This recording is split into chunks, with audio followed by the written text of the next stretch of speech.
tuning into Howe's Things, a podcast and radio show from the David A. Howe Public Library. I'm Nick Gunning. Well, it's the midst of April, which is Poetry Month, so I can't do an episode without my friend Malik Acosta. Malik, welcome back. Thank you for having me again. Absolutely. I'm starting to get used to this. I know. You're contractually obligated, I think, whenever Poetry Month rolls around to do an episode. Good. Well, that's good. That's why you're here. Today we're going to be talking about Phillis Wheatley. So Phillis Wheatley is a poet from the Revolutionary War era, the first black woman published, which is pretty amazing slice of history there. Later this month, we have a special guest speaker, Dr. Phil Richards, who's going to be talking all about Phillis Wheatley. But Malik and I are going to get into it just a little bit here and highlight some of her poetry and her interesting and very tragic life. Yes. So we'll get into that in a little bit. But first, let's open up our books, see where our bookmarks are.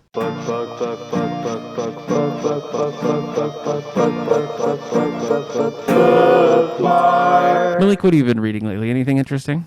Lately, I've been really on the Phillis Wheatley biography. Okay, sure. Just doing a lot of research on her. Okay. Surprisingly, I had never heard of her. Okay. No, I hadn't either, honestly. This last year. Yeah. And that was a tragedy because she's an amazing woman. It really is. I mean, it's a fascinating story. We'll get into all that in a minute. Yeah. But yeah, I agree. The more I read, the more I was like, what? Right. Like, how is there not a movie about this? You know what I mean? It's like, how did this slip through the cracks? Exactly. Right. Have you been watching anything interesting? I have been watching the new DC movie. Like the Snyder Cut? Yeah, the Snyder Cut. Okay. But you already know it's like almost 4 hours. Oh my gosh. Yeah. So I have to watch it in segments. Yeah. Luckily, it's broken up. Are you enjoying it? I love it. Yes. Do you? Oh, yes, good. Yes. Okay. I'm a real DC fan. Yeah. I like the first movie, and it's kind of just like the first movie. It was a lot more similar than I thought it was going to be, honestly. Yeah. I think, and the tail end of it, there's the differences are a lot more stark, but I would have liked it a little shorter, if I'm being honest. I feel like a lot of what's in there almost feels like every second of footage shot. You know what I mean? It doesn't feel like even even a bit is cut out. And sometimes I feel like, okay, well, that scene ended 10 minutes ago, but here we are still. But so have you been a fan of all of them, like Batman v Superman, all that? Batman versus Superman, the first movie, the Wonder Woman movies. Yeah, Wonder Woman. I've been a real fan of all of them. I particularly liked the new slate of DC movies. I particularly liked the first Wonder Woman, Aquaman, and Birds of Prey.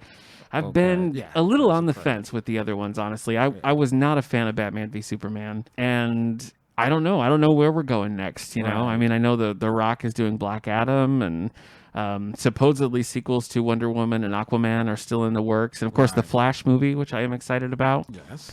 But all right, so you're digging into the Snyder Cut. Oh yeah. And I think a lot of people don't realize with DC, they haven't really been successful with a lot of their movies. That's for sure. But they have so many little miniseries. Yeah. Like on CW. Oh yeah. All you see is just all these DC. It's a whole DC universe. So you can't miss it. If you're into DC, you definitely want to check. I'm still loving Superman and Lois. I'm up to date on Batwoman. Yeah, I forgot about Legends of Tomorrow. Yeah, you're right. There's plenty of DC content out there, for better or worse. It's hit and miss, but it's definitely there. Yeah. So if you're noticing, everyone, we both have our masks on because we're responsible, and it's so hot in here that the window's open. So this is kind of it's an exciting audio quality sound that we're going for here. But let's let it ride. Yeah. I too have been reading Phillis Wheatley biographies and Phillis Wheatley poems, but I finished a few things I wanted to mention. Once was a biography of Colin Jost. I've always been a Saturday Night Live fan. Did you ever get into Saturday Night Live? Oh yeah. Okay. Yeah, definitely. I mean, dating back to probably like junior high when we would stay up late, to be bad, and watch Saturday Night Live. Oh yeah. But I listened to actually an audiobook, Colin Jost's audiobook, A Very Punchable Face. And it was interesting all around, just his career and how you get to be the head writer at SNL. The behind the scenes stuff was all cool. But what I didn't realize was that his mother was the chief medical officer of the New York City Fire Department during 9/11. Oh, so she was like the highest ranking woman in the New York City Fire Department, maybe ever. Oh, wow. And so it takes a turn where it just gets really deep and goes in a direction that you don't expect. So I thought it was a good read, and I particularly enjoyed the audiobook version of that. Okay. And he was the writer of Saturday Night Live? He's currently the head writer on SNL, and he and Michael Che host Weekend Update together. Yeah, right now. I'm currently reading a book called Black Buck by Matteo Ascarapor, and this is, I guess you'd call it a satire. It's about a guy who is like a manager at Starbucks, and he sort of successfully upsells this corporate type, and the corporate guy is like, you got to come work for me. And so he goes from like working at Starbucks to working in this big undefined corporate landscape, and it's kind of a send up on Wall Street and big corporations and things. I'm withholding judgment until I get to the end of it, but I don't know that the satire is like fully landing for me yet, but we'll see. Have you been reading any other poetry this month, since it is the month of poetry? Well, we was talking about doing some Rupi Kaur. Yeah. So I have jumped into her latest book. Okay. That's the only one I haven't read. Yeah, actually, it was similar to the Milk and Honey and some of her other material.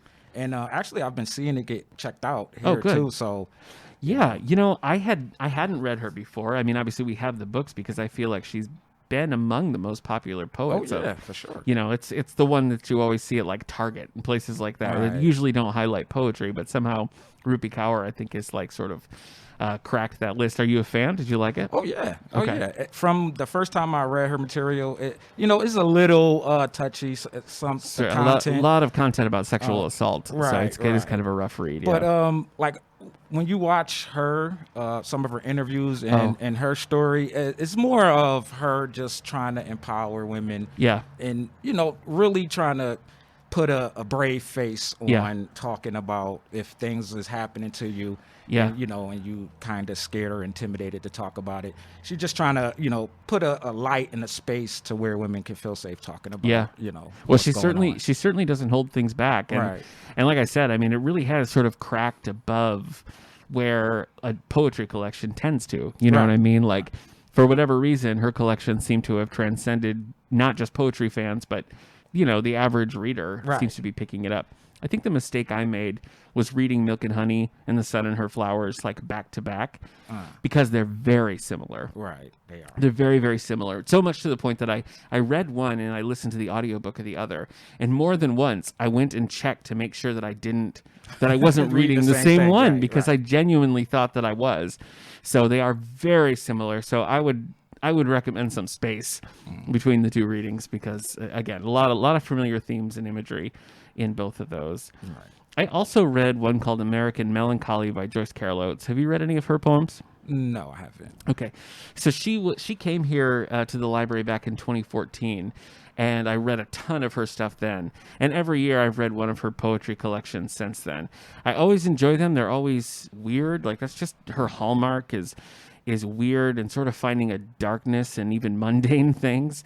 American Melancholy was a little bit more modern, I think, than a lot of her other poetry. Like it felt a little bit more, I don't know how to explain it. It was just more about everyday kind of stuff than she typically writes about. So interesting on that end. But is it a newer it's brand book? New. Yeah, okay. American Melancholy. From just like 2020? Just came out. 21, yep. Okay. 21, I think. Oh, I think, yeah. I definitely want to check that out. Yeah, well, it's sitting right here on my desk. Oh, so, okay. Yeah, you're welcome to it.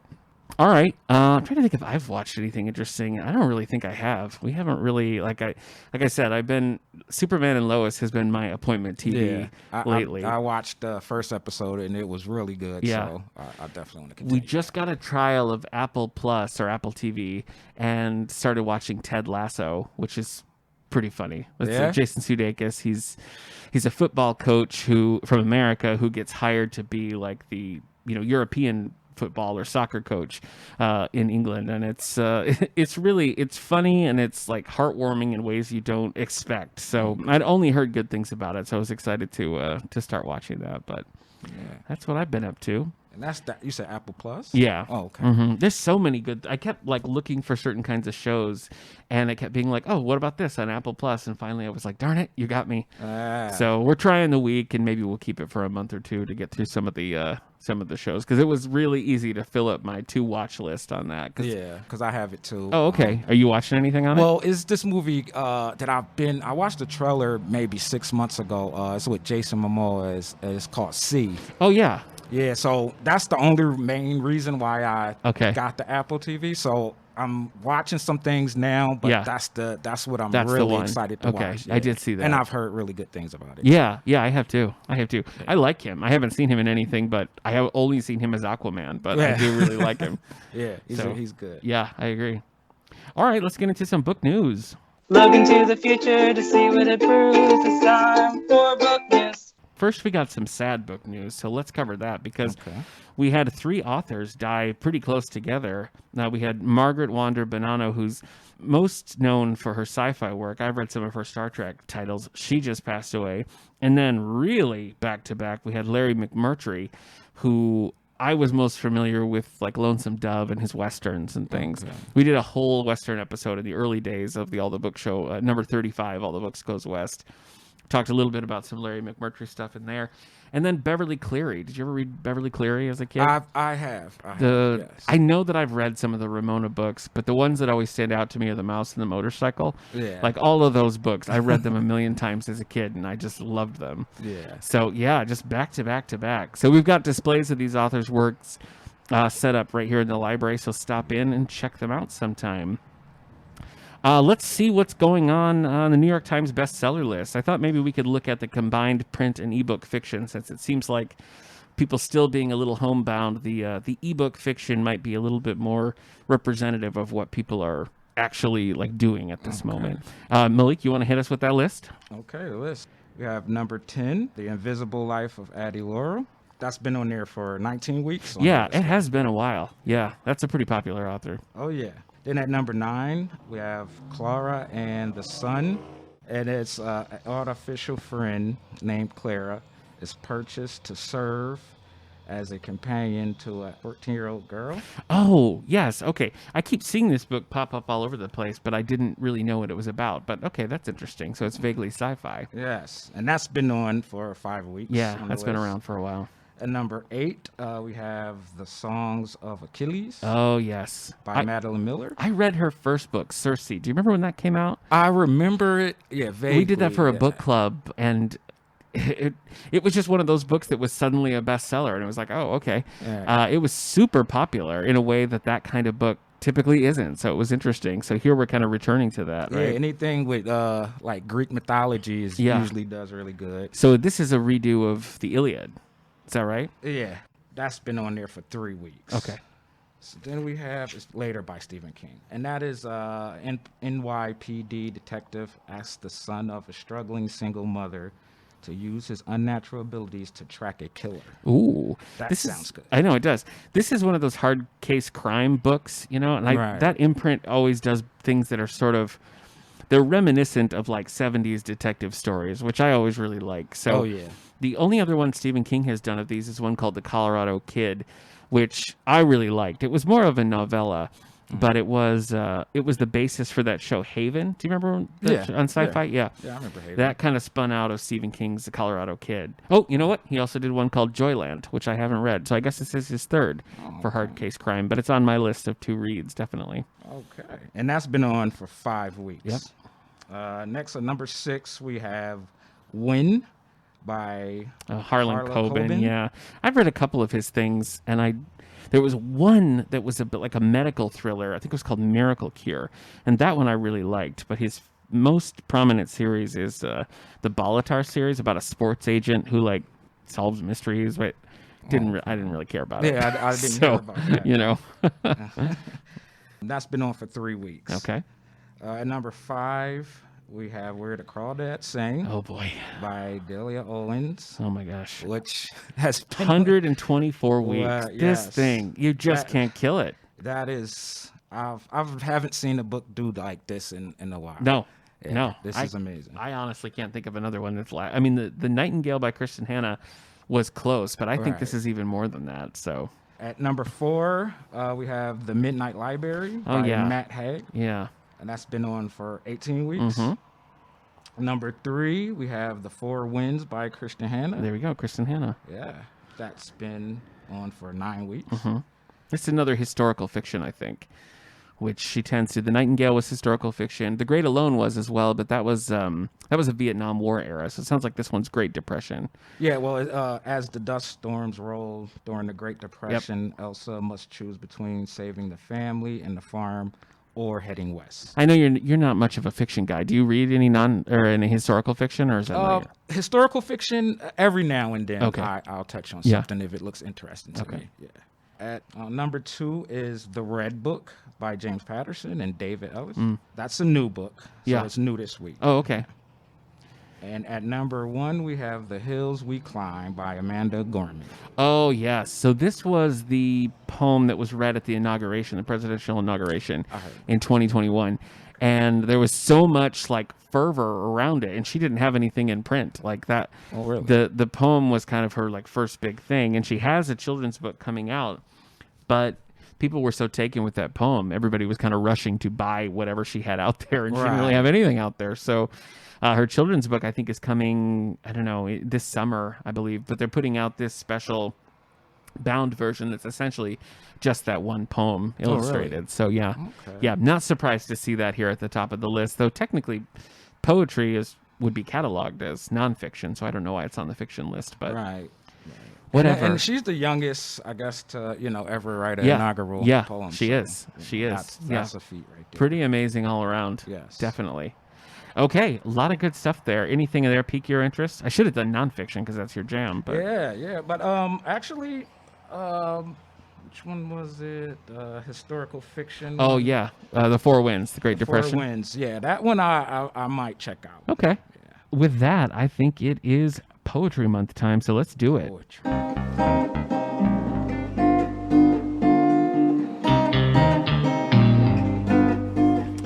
So this is this journey to do this Phillis Wheatley program that we're doing. So later this month, on April 22nd at 7 o'clock, right here at the library, in the exhibition room, masks and social distance, of course. Right. We're going to have Dr. Phil Richards come and talk about Phillis Wheatley. And there's a long history about this. And our journey with getting this program going started back in 2018, if you can believe it or not. We were awarded this grant through the Gilder Lerman Institute for American History as part of this program they're doing called Revisiting the Founding Era. Okay. So the purpose of it was to do programming centering on, the Revolutionary War era. Okay. And you were supposed to do programs for like youth and a program for adults or just the general public. So we got this grant in 2018. It was Emmett Kirsch did most of the work on it, with Eric Nichols providing some input for the teen section of it. It's been so long ago that both Emmett and Eric have even moved on from now. The grant we was awarded in 2018, the funds didn't become available until 2020, so we couldn't do anything with it until 2020. So then we started doing that, and Eric led a book club at one of the local schools, high schools, for Gary Paulson's book, The Woods Runner, which is set during the Revolutionary War. It's fiction, but it's one of those ones where, like, this character we're following is fictional, but the events and the situations that he's in are all nonfiction. Right. So, and it also sort of in between each chapter had a section of just like Revolutionary War history to give you kind of context for the story. So it worked really well for the teen book club because the story is interesting and it does have a lot of historical content. Right. So we did that forever ago, and Eric and I did a spotlight episode 238 of the All the Books show where we talked about Woods Runner and all of Gary Paulson's other things. So we did that. That was the teen part. That was done in 2020. And then I was looking through the booklet we were given, which had a bunch of different topics, different historical figures that we could focus on.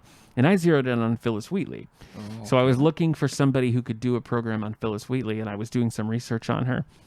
And I read this article called Phillis Wheatley, Americanization, the Sublime and the Romance of America, which was by Philip Richards. It was in the journal called Style. under a section for African American poetics. So I read this article and I was looking into the author a little bit, and it turns out he was only a couple hours away from where we are. So I reached out to Dr. Richards about coming to do a talk, and he was like, yes, absolutely, let's do it. So we scheduled that for February of 2020 to sort of tie it in with Black History Month. Right. But he was supposed to come the weekend that we had the big blizzard, like travel advisory, so we had to cancel it. I remember that. I was so excited. I know. Looking forward to it. So we postponed it, and we decided, well, let's hold off until April. Then we can tie it in with Poetry Month and, still have kind of a hook for marketing and everything. So we did that. And then, of course, COVID. Right. And so we had to cancel everything. And so finally, like when, we reopened the main floor, the main area on March 29th, and we were like, boy, let's get that back on the schedule. So Dr. Richards was still game to do it. And we finally landed on April 22nd of 2021. But at this point, it's been 3 years. Yeah. Like it's been 3 years from the start of this grant to actually doing it. Wow. So I'm looking forward to it. Dr. Richards has a pretty stellar academic background. Right. He's done tons of research on this. This is his specialty. So having him come and do this lecture on Phillis Wheatley is really, I think it's going to be fascinating. And I encourage everybody to come. Today, Malik and I are just going to talk a little bit about, what we've uncovered researching her and the poetry of hers that we read. So let's get into it. Now, Malik, you said that this was not a historical figure or even just as a poet that you were familiar with, right? Not at all. Not at all. I had never heard of her. Yeah.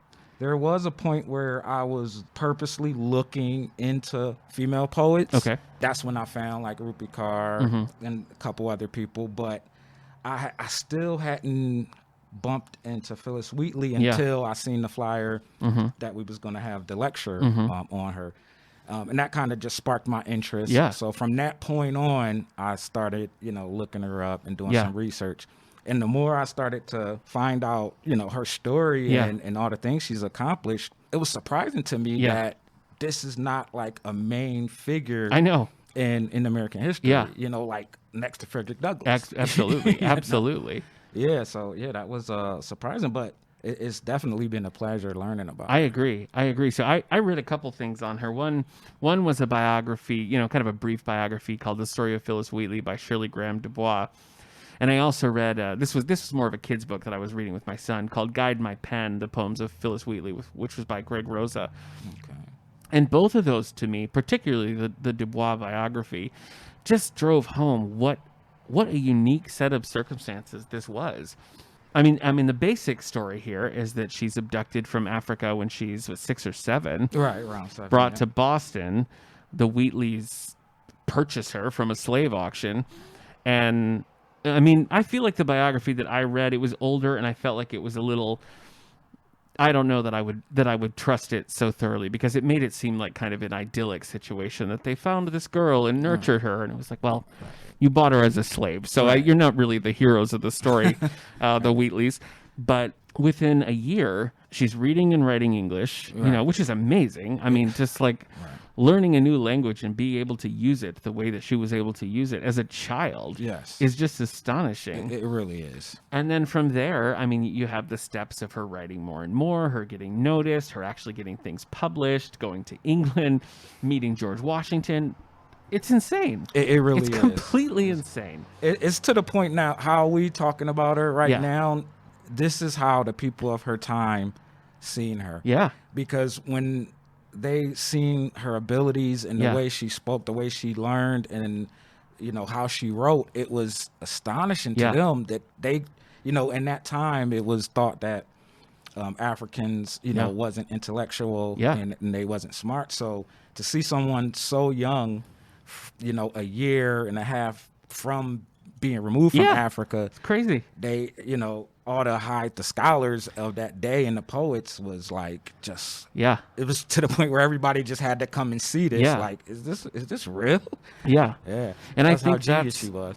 So what struck you about her biography, about her life, like right at the beginning? Well, the first thing that really, really struck me about this story that really hit home is I've heard a lot of stories about slavery in that time in American history. But what really struck home for me was this is the first story that I ever heard of someone actually being taken from Africa and then coming to being brought to the Americas and then having a life, starting a life.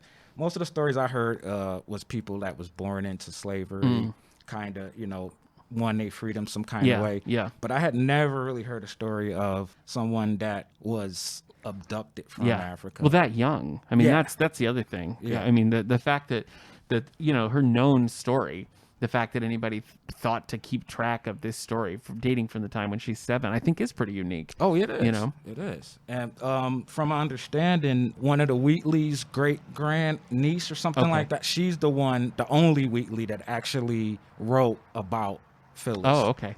Yeah, so that's where we get most of our information, about her, how she grew up in her early days. Well, the family, I mean, from the stories, and again, I mean, you're looking through the context of who wrote the stories, so it's really hard to say, what the actual experiences were like. But I think the generally accepted facts would be that the family was kind of taken with the fact that she was so bright and just took to things so instantly that they kind of gave her a better life than she might have expected, given the horrible conditions of the time. And she still was very much lived her life as a slave. I mean, it wasn't like they were like, go be free. But I guess what they did was sort of allowed her to be educated, something that was not allowed for slaves typically, particularly women. I mean, they allowed her to do that, breaking with like the customs and what was, sort of socially acceptable at the time. And because of that, she just kind of took that and flourished, So you kind of got a picture of the brilliance that she had just naturally and what she might have been if she hadn't been brought up as a slave. You know what I mean? Like there's so many levels to the story. And so she gets her first poem published at what? As a teenager, right? Yeah, we might have to unpack it a little bit. Yes. So basically, to make a long story short, she comes over on a ship named Phillis. Yeah, oh, that's right. So that's why they name her Phillis. Yeah. And the Wheatleys are the people that purchase her. Yes. So that's where she gets her name Phillis Wheatley from. And as soon as they, take her home, they start to realize that she's different. She's really special and intelligent on a whole nother level. And they kind of catch her right in because she just has like this hunger for knowledge. Yeah. And they noticed that. And like you were saying earlier, more than anything, they tried to flourish that part of her more than trying to make her a servant. Yeah, which is unique. I mean, that's very unique. I mean, it wasn't against the law, right? But it wasn't socially acceptable. I would say frowned upon, to let that happen. In the South, it was against the law for Africans to learn to read and write and all that. But it wasn't against the law in the North. But like you said, it wasn't socially acceptable. And I think just because of her brilliance, I mean, people would read the words and there was just no denying it, which is still, I mean, for the time, I think that's still pretty uncommon that they would allow that, they would allow themselves to, see that. That shows you how brilliant she had Absolutely. to be. Absolutely. Not to mention, she comes here and within 16 months, she's writing poetry in English, but she also knows Greek and Latin. Yeah. So she's been here 16 months and she knows 3 languages. And that's just that's an indicator of like true genius, I feel like, I mean, there's no way around that. So yes, her work is published, but in order to get it published, it's like she has to go through this series of tests because people won't believe that she actually wrote it. And so the collection that I read, which was called Poems of Various Subjects, Religious and Moral, which was her first and book. Really like the only one that truly came out like during her lifetime. Right. But all the lead up was like all of these like white men being like, no, I tested her and I swear she wrote this. Yeah, because that was one of the things they had. Yeah, And then she's taken to England, and that's where the book is actually published, and she's treated obviously much better, in England, and only comes back to the States when Mrs. Wheatley is sick, and she kind of comes back to care for her and everything, and that kind of. You got to kind of wonder, like, what would have happened if she would have stayed in England, where she was kind of thriving. That's something that really struck me, too, also. Just about her character. Yeah. So she goes to England to, she meets up, she starts going to church while she's in Boston, and she meets this reverend, and her and the reverend become pretty good friends. So but he's from England. Yeah. So once he realizes how good of a writer she is, she can't get published in Boston, because of the racism and everything. Right. So they kind of sponsor her and take her over to England to try to get her work published. Yeah. And when she gets there, she's treated like an equal. Yeah. And in England, she's free. Yeah. So basically, at that point, she gets her books published, and she's a free woman. And still, despite all that, her love for Susanna Wheatley, Mrs. Wheatley, she falls ill, and she feels compelled to come back to the colonies at a pretty big personal cost for Phillis. She doesn't know if she's going to get her freedom. I mean, because she again, eventually ends up. We're right on the verge of the Revolutionary War, also. So that's it's not a great time to be going back and forth. But so she comes back and still has some pretty amazing moments. I mean, she writes a letter to George Washington. Staying fight the good fight and stay true. She has a summit with George Washington and meets him and kind of takes him to task about slavery a little bit, you know, where she's like, you're sitting here talking to me, treating me as an equal because I'm this writer, and I look around and there's slaves everywhere. Like, how do you reconcile those two things? And he's like, yeah, good point, and then just continues on. But pretty amazing. I mean, pretty amazing that she had that opportunity and she took it. Yeah, definitely. Just the fact he was so impressed that he was willing to meet her. She wrote him a letter. He responded to her letter, and then he invited her for a meeting, which is something that George Washington had never done before. He had never treated a black person as an equal. But he was willing to meet her. And like you said, her writings were so powerful and compelling that it raised the question. And I always say, even more than, being proactive and arguing about things, sometimes just the question can really get the wheels in the brain moving. And that's what she did with her poetry. She asked a lot of questions and made people have to deal with, their own morality. Well, that's the thing. I mean, I think ultimately the story is a tragedy. I think the silver lining is the legacy that she left, because we're talking about events that happened 250 years ago. You know what I mean? I mean, that's pretty amazing. I can't think of a lot of other authors 250 years ago that at this level are being discussed still so long after. So she's the second woman in the colonies to ever be published. The first African American to be published. That is just that by itself is that's what confuses me. Why I haven't ever heard of this woman.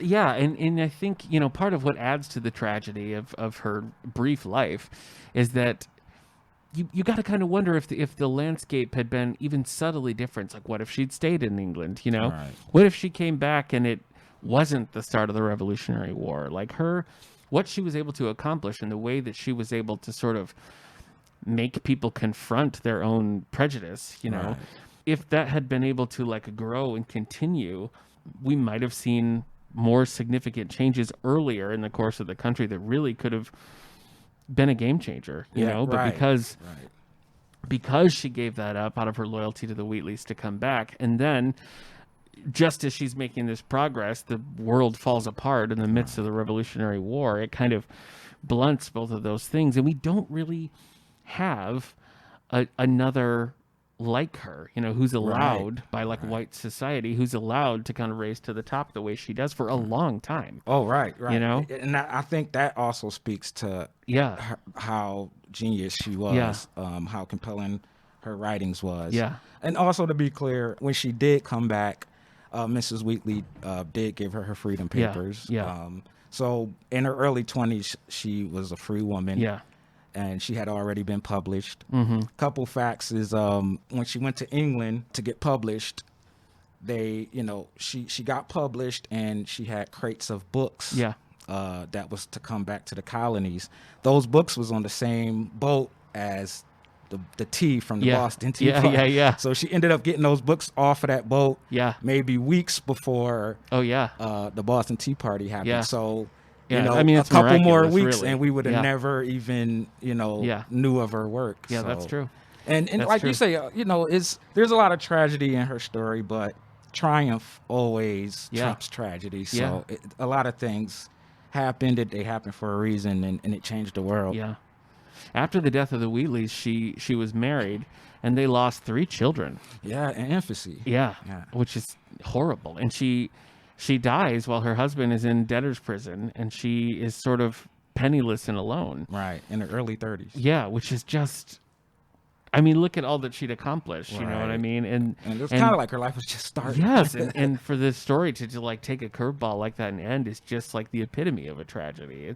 It's horrible. But that's why I say, I always try to squeeze the good out of it. And to see what this woman was able to accomplish, how she was able to make people, have people confront, their own inner souls and what was going on with them.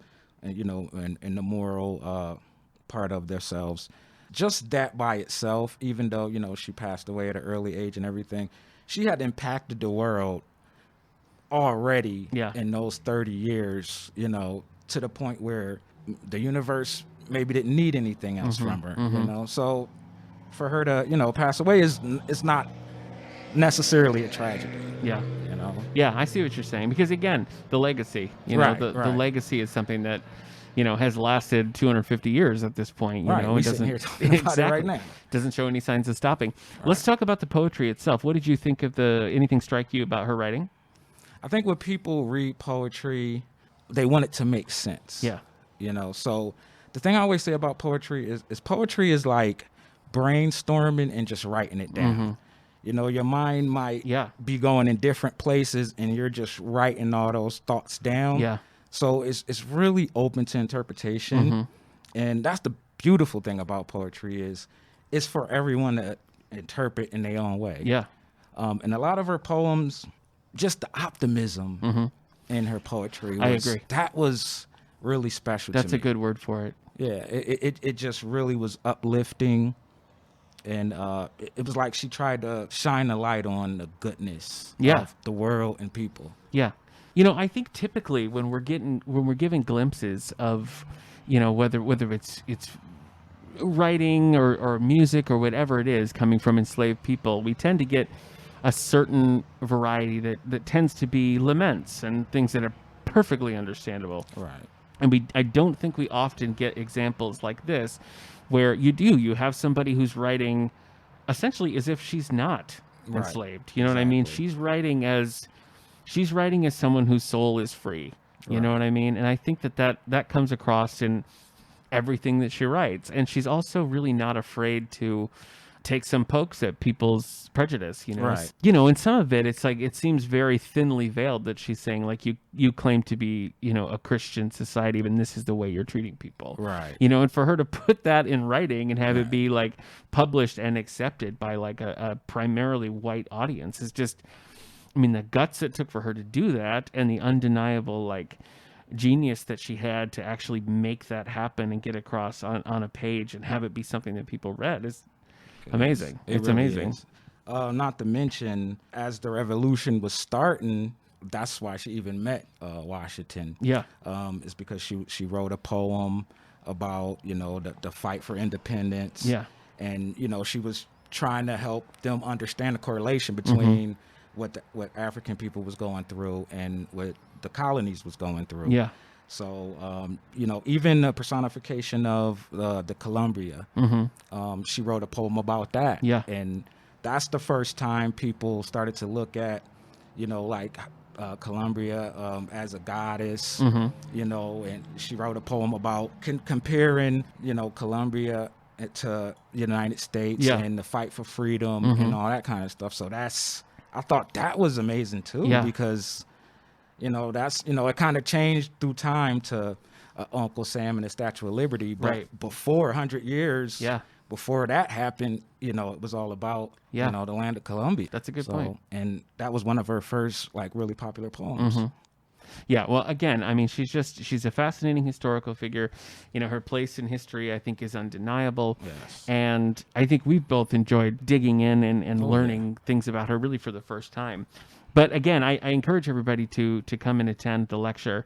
that we're having with Dr. Richards, who, Malik and I are still students Yes. at this point. Yes, for sure. And Dr. Richards is really, he's a scholar and he's an expert on this. And so, if the story is interesting to you, I think that, he'll be the one to really drive it home. So again, that's April 22nd, 7 o'clock in the exhibition room, and space is limited. So keep that in mind. Any final thoughts on Phillis Wheatley? I do want to say, I think this is a really important story for minorities and also for women. The first published poet before we was even the United States, when we were just colonies, was a woman. Yeah. So that's the matriarch. Like, yeah, that's really amazing, and that's for people to know that is important. And I think, when you look at history and the way history is recorded and told, I mean, you can't deny that there is a prejudice even in the writing of history. Right. The history of the time was written by white men who put things a certain way, a way they were comfortable with, a way they liked. So I think there's all sorts of historical figures like Phillis Wheatley, who hopefully now are going to start more and more getting the attention and the respect that they've always deserved. So that's encouraging to see. Yes, it is. Yep. Very much. Okay. Again, Dr. Richards will be here on April 22nd, and we have Phillis Wheatley works right here in the collection, as well as some displays of other poetry here during Poetry Month. So stop in and check it out. Yes. That's going to do it for this episode, but next week, in one of the off weeks, we're going to have a special From the Stacks episode where Malik is going to share some of his original poetry. Yes. So make sure you come back for that. Malik, as always, thanks for joining me. You're welcome. It's always a pleasure. All right. Well, we'll see you next time.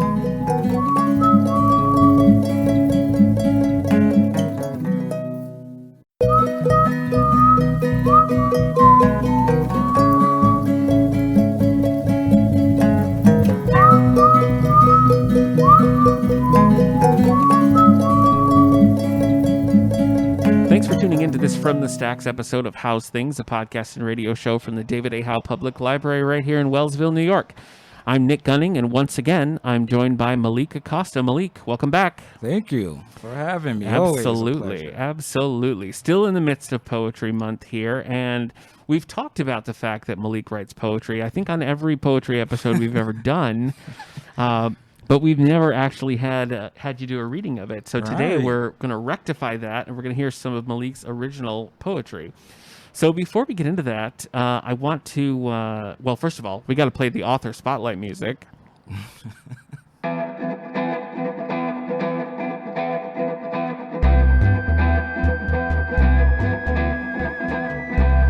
Author spotlight. There we go. So now are you in it? You in the vibe? Oh, okay. Yeah. Good. Game. Tell me, Malik, how long have you been into poetry? Like when did that start? How did that start? Okay, so when I was in 7th grade, I had an English teacher. Okay. And one day we came into class, and the English teacher was like, so today we're going to write poems. Okay. We wasn't really sure what it was, but he explained it to us to a certain extent. And he said, so everybody just write a poem. So we all wrote our poems. Maybe a week or two later, the English teacher came to me and he said, some people read your poem and they really liked it, and they wanted to invite you to this banquet. Oh. At the time, I think it was called the Dead Poet Society. Okay. It was a sort of organization that focused on poetry. Okay. And from that point on, I started really liking poetry. Yeah. So what about it? I mean, why? I guess it seems unusual to for a 7th grade guy to be like, yes, poetry. Not unheard of, but it's not a common story. So what do you think about it appealed to you? It's funny too, because at that time I wasn't into music yet. Okay. I was kind of into like Michael Jackson, a little like rock and pop. Red Hot Chili Peppers. You grew up in Philadelphia, right? Is that where we're Okay. At this point, I was in Buffalo, though. Buffalo. Okay. I came to Buffalo probably around 11. Oh, years okay. old. Okay. Yeah. So I was in Buffalo. Okay. Like I said, I wasn't really into music, so that's why the attraction to poetry was a little different for me. But I think the main thing I liked about it was at that time when the teacher told me to write that poetry and I wrote it, I guess I just felt something inside that really liberated me. Huh. And the writing, it just spoke to me to be able to write my feelings out on paper. Yeah. it really spoke to me, and I just fell in love with it. Mm-hmm.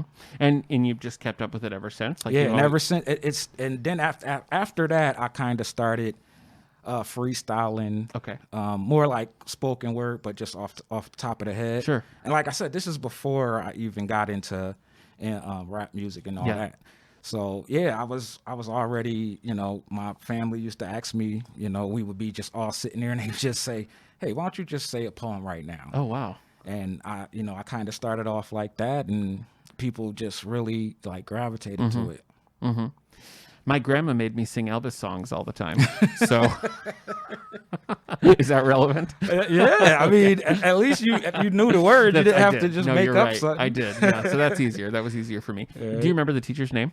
Ah, man, Mr. Moore. Mr. Moore. His name was Mr. Moore. Shout out to Mr. Moore. Shout out to Mr. Moore. He was my favorite teacher. English, I feel like after that, even before that, English was always something I really liked. Yep. It didn't seem as hard to me. Just, I think I like words. I like words, It was English and history for me. Like, those were my two in high school and everything. And then I minored in history in college. But so now, is it like a concerted effort? Like, you sit down and you're going to write a poem, or is it still just sort of a freestyle thing that you go back and sort of capture on paper? So it's different forms of poetry. Yeah. There's kind of like music. Yeah. And then there's poet form. Just actually writing a poem. So when I'm doing music, I have to, a lot of the times, I have to consciously sit down. Okay. Think of a subject and try to make it rhyme with the beat and make it go. With the poetry more, I kind of go off of a whim, off of a feeling. Okay. And when I'm feeling something, it's on my mind, and I'll just kind of write it down. Okay. Yeah. How often do you find yourself doing that? Do you have regular times where you're like, I'm going to sit down and write, or is it just kind of when it strikes you? At this point, for the last couple of years, it's just been when it strikes me, but it's been striking me a lot more often than it was. Okay. All right. How many would you say you have? Like, do you have notebooks and notebooks full of poems, or what's your? Oh yeah. Okay. Yeah. Do you? Yeah, I have probably about I have enough for a poetry book. Okay. I could definitely have a poetry book now. Yeah. I got maybe about 4 of the black and white books. Okay. Filled with just poetry. Yeah. Yeah. And now I know you've won some awards for your poetry, haven't you? Yes. Back when I was in school, I won a couple awards, and then in high school, I won a couple awards also. Yeah. All right, so you've got 3 for us today. I right? do. How did you settle on these? How did you select these ones? Are they your favorite, or just the ones you thought would work best for the library? Yeah, these 3 I picked was more of the ones that I thought would work a little better for the occasion. Okay. Yeah. All right. Well, what's the first one called? So the first one is called "There and Back." Okay. Okay, people, I'm a little nervous, so please bear with me. I won't look at you. Please bear with me. I'll turn away. But I will do my best. Okay. Okay. So this is called "There and Back." I've been here before. I can smell the scent. I've been here before. I came, then I went. To find my shadow was my mission. I looked, and he was behind me. I looked, and he was in front of me. So elusive, yes, my ideas so conclusive when it comes to finding that shadow. Maybe it's an illusion. No, it can't be. No jumping to conclusions. Is this confusion, or is it actually moving? I hear something familiar. Then it gets quiet. Listen. I look, I breathe, that smell, my needs. I see it. Is that me? It can't be. I'm not tall, I'm short. I'm not skinny, I'm fat. My head is round, not square. If I'm not here, I'm there. Okay, let's do an experiment. Move slow. Go up and down. Dance round and round. See, I know that's not me. Fold your arms. One leg up, arms spread, out, face, smile, pout. Go on, touch him. Taste him, face him. Now race him. Should I expect the fact that he is not here? But how, when I'm there? I cry. He doesn't. I smell. He doesn't. I taste. He doesn't. I hear. He doesn't. I was. He wasn't. I don't even see him anymore. With the right light, he appears, but do I care? Following me, watching me, being me. If I was blind, would he exist? That would be some twist searching through this mist. Someone told me how he looked. I said, that's not me, even though it would be. Everywhere I go, he is there, even when I can't see him, stalking me. Is it he? I've been here before. I could smell the scent. Back and forth I came and I went, all to find a shadow I thought had left. But when I looked to my right, it was his left. Thanks for sharing. Can you tell me a little bit about what inspired this one when you wrote it? This poem is more about finding yourself. Yeah. Yeah. It is about, the journey of life and finding who you are as a person. And we all know that's a journey that we all face. Oh yeah, is a journey that we face. You never get to an ending point. You know, you're always kind of reinventing yourself as you grow and you learn. So it always feels like when you think you know yourself, then you start finding out new things about yourself. Yeah. So it just feels like you're always chasing, this idea of who am I? Yeah. Well, I mean, you're right. That's something that everybody goes through, and it's something that's really relatable. And I think your words really capture that feeling well. So again, I appreciate you sharing with us. Oh, thank you. Let's hear number 2. All right. So this one is called Tears. Tears through the years, to be down with my peers, lashing at the darkness because of fear. In my sleep, I saw devils lounging with spears. I compared my heart to theirs when double dared. Prepared for mortal combat and bloodshed. Didn't peep the infrared beams on my head. Knowledge and wisdom, so understand what's said. Humility, it be the top reason that they fled. Riot pump is the weapon I thee wed. 38, it be the weapon hidden under a bed. I don't need a shrink. Poetry, love is my weapon I thee wed. Explore the world like those guys Bill and Ted. Stay organized and persistent like the Fed. Stay full of heart like a pencil's full of lead. So check these rhymes while your mind's being fed. That one feels pretty personal. Yeah. How does it change your perspective to read it aloud? I mean, is it a different experience for you to hear yourself say it versus writing it? Oh yeah, definitely. Mm-hmm. Sometimes, it's so therapeutic for me because sometimes if I'm feeling a certain way, I'll go back. That's why I really like writing. Mm-hmm. I'll go back and read some of my poetry or some of my journaling just to see where I was and what was on my mind. And it always encourages me, Yeah. I don't write poetry certainly, but I do have a journal that I keep sporadically. I was very diligent about it for years.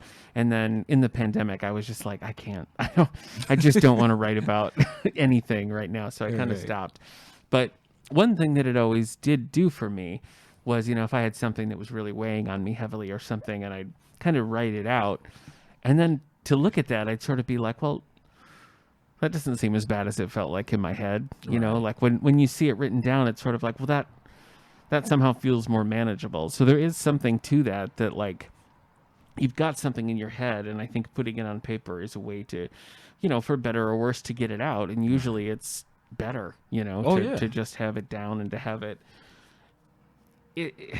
I think it's a way to give yourself a distance and a different perspective on your own thoughts, I would think. Right. Is that how you find? That's the best. You explained that the best way because it's more of trying to, understand yourself, but it's hard to understand yourself when you are you. Yeah. So it's something about coming outside of yourself. Yeah. And then looking at yourself. Yeah. It's almost like a reflection, but a mental reflection. Yeah. And also you can track your growth, or you can track maybe if you're not growing. It's a good way to really understand yourself. Yeah. And stay in touch with yourself. You know, people lose touch with themselves, and that's a dangerous thing. Yeah. Definitely. You've got one more for us? One more. I got it. Let's do it. Okay. So this one, it is called One Day at a Time. Okay. The gentle sound of the birds woke me up. I opened my eyes. I was born today. Everything else is passed away. My soul burning from new experiences, my heart forgetting all of its pain. The gentle sound of the birds singing helped me open my eyes. Thoughts of days, rough as tree bark, but hope of days that flow like a river. I looked up at the blue sky, felt the warmth, breeze, smelled the flowers as I walked through the wooded trail to eternity to meet the artist, the power of 10.